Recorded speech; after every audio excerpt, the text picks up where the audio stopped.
ತಾಲೂಕು ನಗರಸಭೆ ಮುಂದೆ ಈ ವಿಜಯೋತ್ಸವ ಆಚರಣೆ ಮಾಡಲಿಕ್ಕೆ ಏನು 4 ಜನ ನಗರಸಭಾ ಸದಸ್ಯರು ಮತ್ತು ಸುಶಾಂತ್ ಅವರಿಗೆ ನಮ್ಮ ನರ್ಮದಾ ತಾಲೂಕು ವ್ಯಾಪ್ತಿಯ ಎಲ್ಲ ಮುಖಂಡರುಗಳು ಅಭಿನಂದನೆ ಸಂತೋಷಪಟ್ಟಿದ್ದಾರೆ.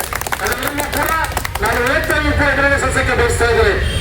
ಒಂದು ಎಲ್ಲರೂ ಕೂಡ ತಮ್ಮ ಅಭಿಪ್ರಾಯ ತಿಳಿಸಿ ನಾನು ಒಂದು ಕೇಳಿಕೆ ಬಯಸ್ತಾ ಇದ್ದೀನಿ. ಕ್ಷೇತ್ರ ಶಾಸಕರನ್ನ ತಾವು ತಮ್ಮ ಪಕ್ಷದ ಮುಖಂಡರುಗಳಿಗೆ ನಾಮಿನೇಟ್ ಮಾಡಿಸೋದು ತಪ್ಪಲ್ಲ. ಭಾರತೀಯ ಜನತಾ ಪಾರ್ಟಿ ಅಧಿಕಾರದಲ್ಲಿ ಬಂದಾಗ ಭಾರತೀಯ ಜನತಾ ಪಾರ್ಟಿ ಅಧಿಕಾರ ಇರ್ತಕ್ಕಂಥ ಸಂದರ್ಭದಲ್ಲಿ ಅವರ ಪಕ್ಷರು ಮಾಡ್ತಾರೆ, ನೀವು ಜೆಡಿಎಸ್ ಬರ್ತೀರಿ, ಜೆಡಿಎಸ್ ಮಾಡಿಸ್ತಾರೆ. ನಾನು ಇಲ್ಲಿ ಒಂದನ್ನು ಕೇಳಿಕೆ ಬಯಸ್ತೀನಿ.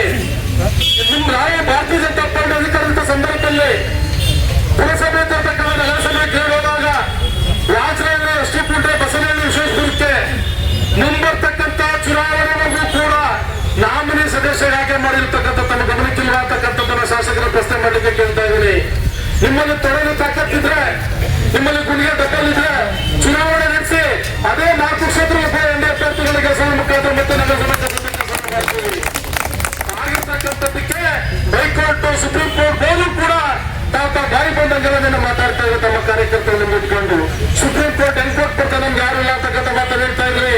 ನಾವೇನಾದ್ರೂ ಕೂಡ ಅಂತಿಮವಾಗಿ ಸುಪ್ರೀಂ ಕೋರ್ಟ್ ಅಂತಿಮ ಇವತ್ತು ನೀವು ಮಾಡಿರ್ತಕ್ಕಂಥ 1 ವರ್ಷದ ಹೋರಾಟಕ್ಕೆ ತಮ್ಮ ಅಧಿಕಾರ ಅಂತೇಳಿ ಮನೆ ಮುಖ್ಯಮಂತ್ರಿ ಕಡೆಯಿಂದ ಆದೇಶ ಮಾಡ್ಕೊಂಡ್ಬಂತ ಕೆಲಸ ಮಾಡಿದ್ರಿ.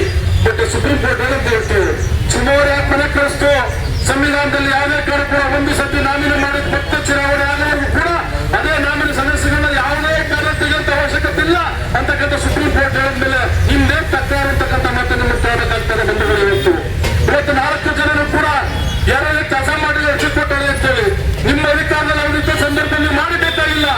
ಇನ್ನು ಪುರಸಭೆಗಾಗಿ ನಗರಸಭೆ ಬಂದು ನಗರಸಭೆ ಚುನಾವಣೆ ಆದವರೆಗೂ ಕೂಡ ನಮ್ಮ 4 ಜನ ನಾಮಿನಿ ಸದಸ್ಯರನ್ನ ಯಾವುದೇ ಕಾರಣಕ್ಕೂ ಅಲ್ಲಾಡಿಸಿಕೆ ನಿಂತಲ್ಲಿ ತಾಕತ್ತಿಲ್ಲ ಅಂತಕ್ಕಂಥ ಮಾತನ್ನ ಈಗೇನು ಆದೇಶ ಕೊಟ್ಟರೆ ಕಾಂಗ್ರೆಸ್ ಸರ್ಕಾರಕ್ಕೆ ಹೇಳಲಿಕ್ಕೆ ಬರ್ತಾ ಇದ್ದಾರೆ. ನನ್ನ ಮೇಲೆ ಅವರೇನು ಮಾಡ್ಲಿಕ್ಕೆ ಸಾಧ್ಯವೇ ಇಲ್ಲ.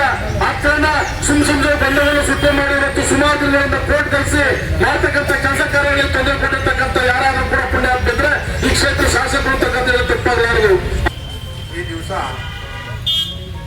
ಎಲ್ಲರಿಗೂ ಆಸೆ ಏನಪ್ಪಾ ಅಂತ ಹೇಳೋದಾದ್ರೆ, ನಮ್ಮ ಬಿಜೆಪಿ ಸರ್ಕಾರ ಬಂದಾಗ ಎಲ್ಲ ನಾಮಿನಿ ನಿರ್ದೇಶಕರು ಮಾಡಿದ್ರು. ಈಗ ಕಾಂಗ್ರೆಸ್ ಸರ್ಕಾರ ಬಂದಿದೆ, ಕಾಂಗ್ರೆಸ್ ಸರ್ಕಾರದ ನಾಮನಿರ್ದೇಶಕರು ಮಾಡಬೇಕು ಅಂತ ಅವ್ರಿಗೂ ಆಸೆ. ಆದರೆ ದೊಡ್ಡಣ್ಣ ಅಂದ್ರೆ ಸುಪ್ರೀಂ ಕೋರ್ಟ್ ಆರ್ಡರ್ನ ಯಾರು ತಿರ್ಸಕ್ಕೆ ಸಾಧ್ಯ ಇಲ್ಲ. ಸುಪ್ರೀಂ ಕೋರ್ಟ್ ಆರ್ಡರ್ನ ಯಾರು ತಿರ್ಸಕ್ಕಾಗದ? ನಾವೆಲ್ಲ ಹೋರಾಟ ಮಾಡ್ತವ್ರು. ಆಮೇಲೆ ನಮ್ಮ ನೆಲಮಂಗಲ ತಾಲೂಕಲ್ಲಿ ಯಾರೇ ಆಗಿದೆ ನಾನು ಹೇಳೋದು ಎಲ್ಲ ಅಣ್ಣನ ತಮ್ಮಂದಿರ್ತಾರೆ, ನಾವು ನಡ್ಕೊಂಡು ಹೋಗ್ಬೇಕೆ ಹೊರತು ಇಲ್ಲೆಲ್ಲ ಫೈಟಿಂಗ್ ಮಾಡ್ಕೊಂಡು ಜಗಳ ಮಾಡ್ಕೊಂಡು ದೇಶದ ರಾಜಕಾರಣ ಮಾಡ್ಕೊಂಡು ಯಾರು ಹೋಗೋದು ಬೇಕಾಗಿಲ್ಲ. ಈಗ ನೀವು ಗೆದ್ದಿದ್ದೀರ, ನೀವು ಕೆಲಸ ಮಾಡ್ಕೊಂಡು ಹೋಗಿ, ನಾನೇನು ಹೇಳೋದು ಅಷ್ಟೇ. ಈಗ ಸುಮ್ಮನೆ ಯಾರೋ ಮಾತು ಕೇಳಿ ಏನೂ ನಾವು ಮಾಡಕ್ ಹೋಗಬೇಡಿ, ಬೇರೆ ಕೆಲಸಗಳನ್ನ ಮಾಡಕ್ ಹೋಗಬೇಡಿ. ಯಾರಿಗೆ ಅವಕಾಶ ಆಯ್ತೋ ಅವ್ರು ಮಾಡ್ಕೊಂಡು ಹೋಗ್ಲಿ. ನೀವು ಕಾಲ ಬಂದಾಗ ನೀವು ಮಾಡ್ಕೊಳ್ಳಿ, ಬೇಡ ಅಂತ ಹೇಳೋಕ್ಕಾಗಲ್ಲ. ನಿಮ್ಗೆ ಆಗಲ್ಲ. ಇವಾಗ ಅದನ್ನ ಆರ್ಡರ್ ಆಗಬಿಟ್ಟಿದೆ. ಸುಪ್ರೀಂ ಕೋರ್ಟ್ನ ತಿರ್ಚಕ್ಕೆ ಯಾರ ಕೈನಾದ್ರು ಸಾಧ್ಯ ಇದೆಯಾ? ಯಾರ ಕೈನಾದ್ರು ಸಾಧ್ಯ ಇಲ್ಲ.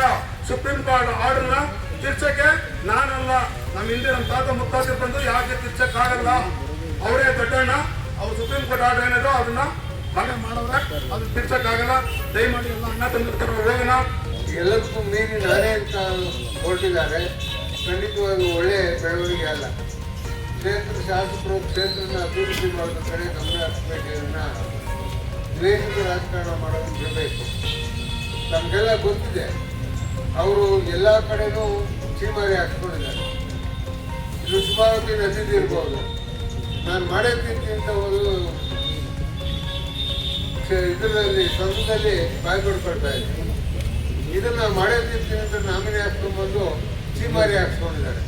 ಖಂಡಿತವಾಗಲೂ ಒಂದು ಸಭೆ ಇದೆ, ಬಂದು ನಮ್ಮ ನಾಮಿನಿ ಸದಸ್ಯರಿಗೆ ಉತ್ತರ ಕೊಡಬೇಕು ಅಂತ ನಾನು ಬಯಸ್ತೀನಿ. ಯಾಕೆಂದರೆ ಪ್ರಜಾಪ್ರಭುತ್ವ ವ್ಯವಸ್ಥೆಯಲ್ಲಿ ಯಾರು ದೊಡ್ಡವರಲ್ಲ. ಕಾನೂನು ಮತ್ತು ಸಂವಿಧಾನವೇ ದೊಡ್ಡದು ಅಂತ ಹೇಳಕ್ಕೆ ಇಷ್ಟಪಡ್ತೀನಿ. ಮುಂದಿನ ದಿವಸಗಳಲ್ಲಿ ಶಾಸಕರು ಹೆಚ್ಚಿಗೆ ಮತ್ತೆ ಇದೇ ಥರ ಮಾಡಿದ್ರೆ ಜನ ಅವ್ರಿಗೆ ಹೇಳ್ಬೇಕಾಗುತ್ತೆ, ಬಾಯ್ಕಟ್ ಮಾಡಬೇಕಾಗುತ್ತೆ, ಕ್ಷೇತ್ರ ಸ್ಪರ್ಧಾಗೆ ಬಾಯ್ಕಟ್ ಮಾಡಬೇಕಾಗುತ್ತೆ ಅನ್ನೋದನ್ನ ಹೇಳಕ್ಕೆ ಇಷ್ಟಪಡ್ತೀನಿ. ಇದು ಕೊನೆಗಾಣಿಸ್ತೀನಿ ಅಂತ ನಾನು ಅಂತೀನಿ. ಮುಂದಿನ ದಿವಸಗಳಲ್ಲಿ ಸಭೆಯಿಂದ ಕೆಲಸ ಮಾಡಲಿ, ಜನಸಾಮಾನ್ಯರ ಕಷ್ಟ ದುಃಖಗಳನ್ನ ಮಾಡಲಿ ಅಂತ ಹೇಳ್ತಾ ಈ ಒಂದು ಕಾರ್ಯಕ್ರಮಕ್ಕೆ ಪತ್ರಿಕೆಲ್ಲ ಬಂದಿರಿ. ತಾವು ಅವ್ರ ಕಿವಿಯಿಂದ ಕೆಲಸ ಮಾಡಬೇಕು ಅಂತ ನಾನು ಬಯಸ್ತೀನಿ. ನಮಸ್ಕಾರ.